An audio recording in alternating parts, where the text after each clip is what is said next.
Padre, del Hijo y del Espíritu Santo. Amén. Hermanos, continuamos nuestra explicación de la doctrina cristiana. Nos apoyamos en el Catecismo Mayor de San Pío X. Hemos hablado de los sacramentos en general. Ahora vamos a hablar del efecto principal de los sacramentos, que es la gracia, la santidad, algo divino que nos hace hijos de Dios. Hemos dicho que los sacramentos son signos sensibles que significan y producen la gracia y la santidad en nuestras almas, y su eficacia proviene del hecho que fueron instituidos por Jesucristo nuestro Señor. Por lo tanto, cuidado, hay 7 sacramentos, ni más ni menos. Nunca puede ser más que 7. El que, por ejemplo, pretende recibir el Espíritu Santo, no sé qué, es el Espíritu Santo se en todos los sacramentos y especialmente el sacramento de la confirmación. Entonces, ¿cuál es el efecto principal de los sacramentos? Bien, es la gracia. La gracia es la salvación de Cristo. Algo divino, como la luz en la lámpara, como el alma en el cuerpo, ¿sí? ¿Qué es la gracia? Y bien, la gracia es un don interno, sobrenatural. Aquí sobrenatural significa divino, que nos da sin ningún merecimiento nuestro, por los méritos de Jesucristo, en orden a la vida eterna. Entonces, expliquemos un poco más. La gracia, la palabra gracia viene del latín gracia, gratia, algo gratis. Pero en latín, en el lenguaje cristiano específico, es un don totalmente gratuito, pero sobrenatural, es decir, divino, que Dios nos comunica sin ningún merecimiento de nuestra parte, por los méritos de Jesucristo, para alcanzar la vida eterna. Entonces, por eso Cristo es el Salvador, porque por eso Cristo es el autor de la gracia. Toda gracia es cristiana, viene de Cristo. Don interno, no se ve. Por eso no se puede saber poniendo, no sé, el microscopio, no sé qué, sobre un alma, una persona, ver si está o no está. Claro, hay señales, sí, hay señales de gracia, pero es algo divino. Interno, sobrenatural, que nos da, por los medios de Jesucristo, la vida eterna, el Espíritu Santo, en orden a la vida de gracia. Ahora, junto con la gracia está la caridad y el Espíritu Santo. La gracia es como el tronco. Cuando se bautiza un niño, ¿qué se recibe? Bien, recibe todo un organismo extraordinario. La gracia es como el tronco, ¿sí? Como la luz que viene a iluminar, como el alma en el cuerpo. Pero en ese tronco tiene varias ramas: fe, esperanza, caridad. 3 virtudes que nos ponen en contacto, posibilidad de entrar en contacto con Dios. Con la fe, creer en lo que Dios dice, reveló. Con la esperanza en Él, poner nuestra confianza. Y con la caridad, amar a Dios. Y gracia, caridad y Espíritu Santo van juntos. Pero junto con la gracia, también Dios nos da 4 virtudes, es decir, 4 disposiciones del alma, 4 disposiciones del alma, que nos ayudan a actuar cristianamente: prudencia, justicia, fortaleza, templanza, con virtudes morales infusas. Estas virtudes pueden también existir naturalmente, pero no van juntas. En el estado de gracia todas van juntas. Y también nos da los 7 dones del Espíritu Santo. Continuamos con San Pío X. Pregunta 528. ¿De cuántas maneras es la gracia? La gracia es de 2 maneras: gracia santificante, que se llama también habitual, y gracia actual. Entonces, la palabra gracia tiene 2 sentidos. Uno, llamamos gracia santificante, es como el alma del cuerpo, dije, como la luz en la lámpara. La gracia santificante, vamos a explicar un poco más. Y lo que llamamos la gracia actual es otra cosa. Vamos a ver por qué. ¿Qué es gracia santificante? La gracia santificante es un don sobrenatural, divino, inherente a nuestra alma, es decir, como la luz en la lámpara, como el fuego en el hierro candente, así es el alma. Cuando usted pone, por ejemplo, el hierro en el horno, Cuando lo saca una pinza, ¿cómo es el hierro? Como fuego. Como es fuego. Fuego y hierro se compenetran, por eso es inherente, que adhiere dentro de. ¿Sí? Por ejemplo, cuando llega la electricidad, la lámpara brilla. La lámpara no es la electricidad. La electricidad no es la lámpara, pero los dos juntos, ¿qué dan? Dan la luz. Dan la luz. Entonces la gracia santificante es un don sobrenatural inherente a nuestra alma que nos hace justos, hijos adoptivos de Dios y herederos de la gloria del cielo. El efecto de la gracia es justificar el alma frente a Dios, ponerla en el buen camino, es decir, santa. Nos hace también hijos de Dios, adoptivos, claro, y herederos de la gloria, es decir, el que deja este mundo, su alma estando en gracia, bien tiene derecho al cielo, aunque pase un rato el purgatorio y llegará al cielo. El que deja este mundo en pecado mortal, bien no tiene derecho al cielo. Lo que nos hace hijos de Dios es la gracia de Dios. Otro ejemplo, un alma en gracia es como una lámpara con luz. Un alma en gracia es como un cuerpo con alma. Un cuerpo sin alma, ¿qué es? Un cuerpo sin alma es un cadáver. Un alma sin gracia es personalmente es cadáver. ¿Sí? Ahora, ¿cómo se recupera esta gracia perdida? Con la confesión, arrepentimiento. Otro ejemplo, la esponja en el agua. La esponja en el agua, ¿qué pasa? Compenetra uno a otro. ¿Sí? Y bien, la gracia sería como el agua en la esponja. Como el alma anima el cuerpo, así la gracia anima el alma espiritualmente, las hijas de Dios. Ahora imagínense cuántas personas, pobres de ellas, engañadas, impulsadas al pecado, pierden la gracia fácilmente. Y como no la vemos esta gracia, la perdemos. ¿Cómo la perdemos? Apegando nuestro corazón a algo que no agrada al Señor, desobedeciendo al Señor. Por eso tenemos los 10 mandamientos. Y por eso también el Papa San Pío X decía, afirmamos que la mayor parte de la gente que va al infierno por no conocer la doctrina cristiana. Gracia santificante. Ahora todos los sacramentos dan la gracia. Todos los sacramentos dan la gracia. Sí. Unos la aumentan, otros la producen cuando uno no la tiene. El bautismo, la penitencia, por ejemplo, producen la gracia en el alma que está privada de la gracia. Bautismo y penitencia. A una persona, y gracias a Dios, que confiesa, la confesión en ese momento aumenta la gracia en esta alma. Como en lugar de tener 50 watts, usted tiene 80 watts.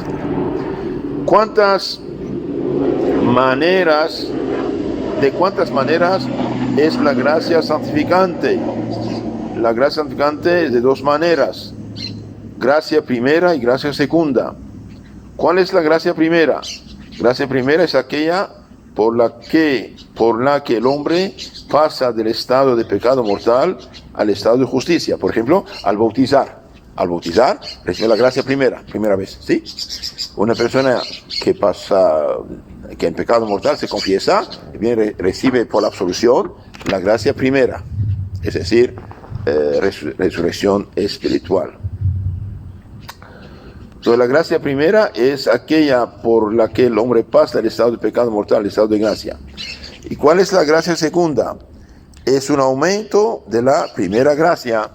Un pecador, después de haber pasado tiempo en pecado, se confiesa arrepentido, recibe la gracia primera por la absolución. Después este pecador comulga. Ahí recibe aumento de gracia. Por ejemplo, tenía 50 watts y bien ahora llega a 100 watts.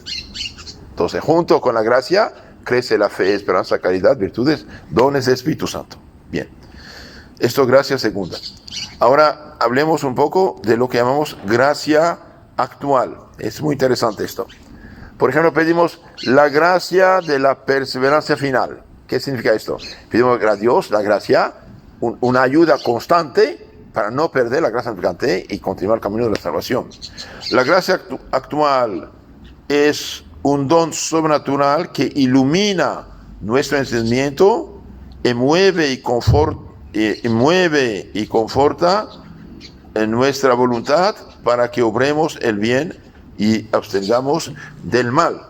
Por ejemplo, una persona en pecado mortal, escucha un discurso, lee un libro, recibe de Dios una luz que viene a su mente. Ay, caray, si me hubiera muerto en este accidente, ¿dónde estaría? Dios mío, misericordia. ¿Por qué no me confieso para evitar esto? Esta idea que viene a su mente es una gracia actual. La gracia actual es como una cuerda que uno se hace bajar en un pozo, una persona que cayó en el pozo o en el barranco. La cuerda baja. Esta persona tiene dos soluciones: o colaborar, amarrarse para que le saquen, o decir no. Entonces, cuando se habla con alguien que anda mal y no hace ningún caso, rechaza, se enoja, es la persona que rechaza la cuerda. Pero seguir, después de unos días tiene hambre, sed, dije, ay caray, ¿por qué la rechacé? Puede pedirla, ¿no? Entonces siempre continuar poco a poco, nunca decir, ya no hizo caso, nunca más voy a hablar. Bueno, siga, poco a poco, con dulzura, ¿sí? Entonces la gracia actual es un don de Dios. Esto lo Dios da a todos, justos y pecadores, que ilumina nuestro entendimiento. Entonces no solamente ilumina la inteligencia, también mueve y conforta nuestra voluntad para que obremos el bien y nos abstengamos del mal. Por ejemplo, una persona que acaba de confesarse, comulgar, etcétera, después de una semana o dos empieza a ser tentado, ¿sí? Entonces viene a su mente una idea: y qué tonto soy, ¿para qué yo voy a pecar, perder la gracia, ponerme otra vez en el camino de la perdición eterna? No lo hago. Y bien, esta idea era una gracia que mueve su voluntad de decir no al pecado. Y no su mente y fortalece su voluntad. ¿Podemos resistir a la gracia de Dios? Sí, podemos, claro. Podemos resistir a la gracia de Dios porque no destruye nuestro libre albedrío. Y por eso el que se condena por su propia culpa. ¿Por qué? Porque Dios da, pero no obliga. Respeta nuestro libre albedrío. Y por eso, por ejemplo, los condenados no pueden reprochar a Dios su condenación, para nada. Ellos mismos van a ver claramente que Dios hizo muchas cosas en su favor, no quisieron hacer caso. Entonces Dios, podemos resistir la gracia de Dios porque Dios no destruye nuestro libre albedrío. Cuidado, la libertad no es escoger entre bien y mal, cuidado. La libertad es escoger en lo bueno lo mejor. Sí, pero aquí el hombre es libre también de decir no a lo bueno. Podemos con nuestras solas fuerzas hacer algo que nos ayude para la vida eterna. Sin el socorro de la gracia de Dios no podemos con nuestras propias fuerzas hacer ninguna cosa que nos ayude para la vida eterna. Y bien, sin mí nada podéis, dice nuestro Señor. Y también 1 Corintios 10:13, Romanos 15:5. Entonces, sin el socorro de Dios, y bien, no podemos hacer nada para la vida eterna. Para la vida humana, muchas cosas, claro, el natural, pero la vida eterna, sin nada. Por eso es bueno hacer oraciones, sacrificios, caridades por los pecadores. Es bueno esto.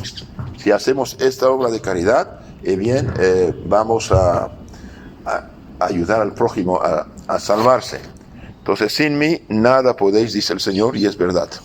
Pregunta 536. ¿Cómo nos comunica Dios la gracia, la salvación, la santidad? Dios nos comunica la gracia principalmente por medio de los santos sacramentos. Dice principalmente, ¿sí? Juan, por ejemplo, 55 a 53 a 55. Confía en los sacramentos otra gracia además de la gracia santificante. Muy interesante esto. Los sacramentos, además de la gracia santificante, confieren también la gracia sacramental. Esto es muy importante, muy hermoso. ¿Y qué es la gracia sacramental? La gracia sacramental consiste en el derecho que el sacramento da al que lo recibe de tener en tiempo oportuno las gracias actuales necesarias para cumplir las obligaciones que impone. Así, cuando fuimos bautizados, recibimos el derecho de tener las gracias, luces, ayudas para vivir cristianamente. Por ejemplo, el confirmado, además de aumentar la gracia, la santidad en su alma, bien, el confirmado recibe la gracia de la confirmación, es decir, una asistencia divina para dar siempre testimonio de Cristo y de la fe de Cristo, donde quiera que esté, que no tenga miedo, que no tenga vergüenza de decirse cristiano. Entonces, esta gracia del sacramento es sumamente importante. Por ejemplo, si usted no tiene chip en el teléfono, no funciona, ¿sí? Pero si no tiene el número, tampoco, aunque tenga el chip. Son de las dos cosas. Entonces, el bautizado, ¿qué recibe de Dios concretamente? El bautizado recibe de Dios una promesa de darle luces, ayudas, fuerzas para vivir según el voto del bautismo. Renuncia a Satanás, a sus obras, sus seducciones. El confirmado, ¿qué recibe?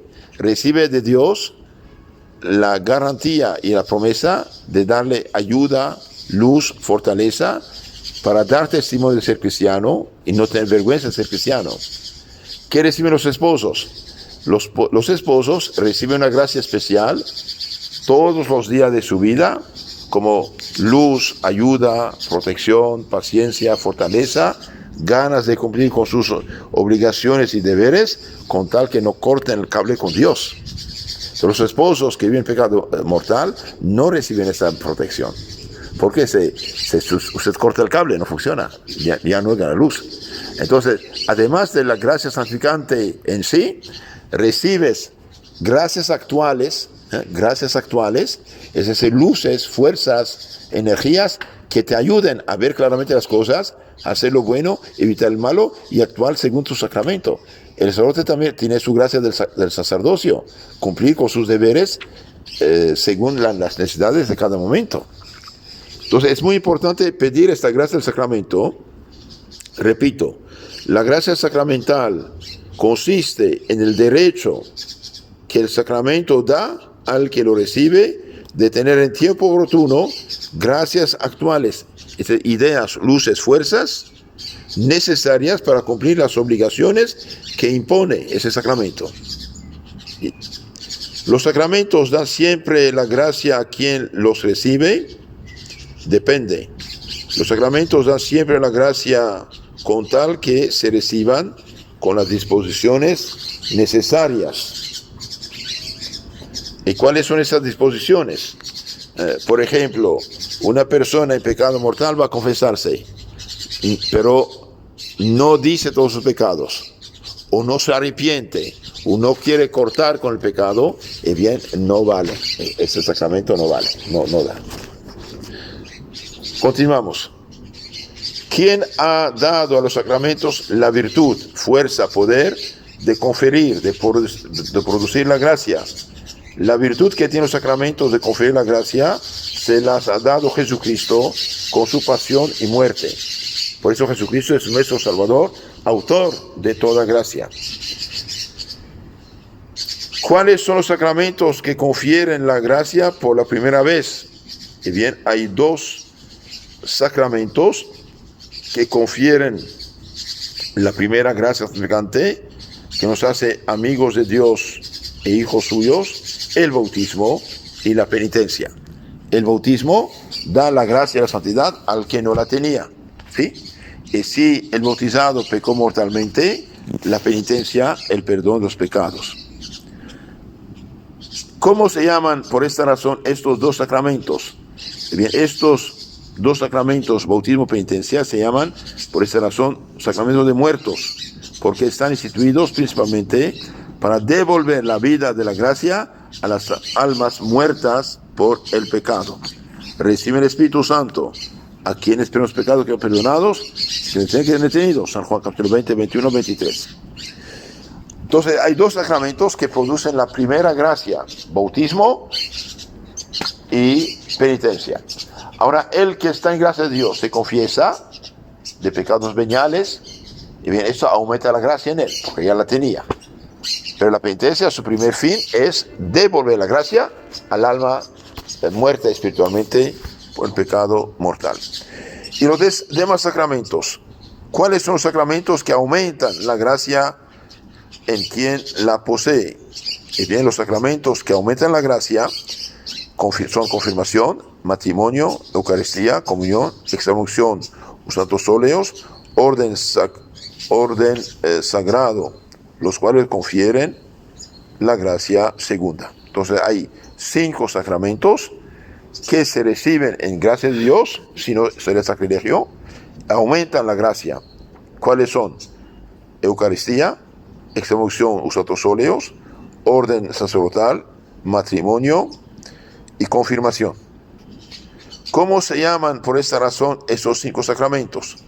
Y bien, esos sacramentos, confirmación, Eucaristía, extremaunción, orden sacerdotal y matrimonio, se llaman sacramentos de vivos, porque los que los reciben han de estar sin pecado mortal, esto es, ya vivos a la gracia santificante. Si alguien comulga, se casa, usted confirma en pecado mortal, bien, no recibe la gracia, sino hace un sacrilegio. ¿Qué pecado comete quien recibe uno de esos sacramentos, sabiendo que no está en gracia de Dios? Bien, quien recibe uno de esos sacramentos de vivos, sabiendo que no está en gracia de Dios, comete un grave sacrilegio. Por ejemplo, 1 Corintios 11:27, San Pablo dice: el que come el cuerpo del Señor indignamente, come, bebe su propia condenación. Ahora una pregunta.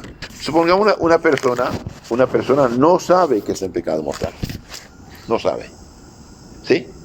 Está totalmente arrepentido de sus pecados, ama a Dios y no sabe que está en pecado mortal. Comulga. ¿Sí? ¿Qué pasa? Entonces ahí indirectamente la Eucaristía lo purifica. Pero es excepcional esto. Él no sabe. No sabe. Bien.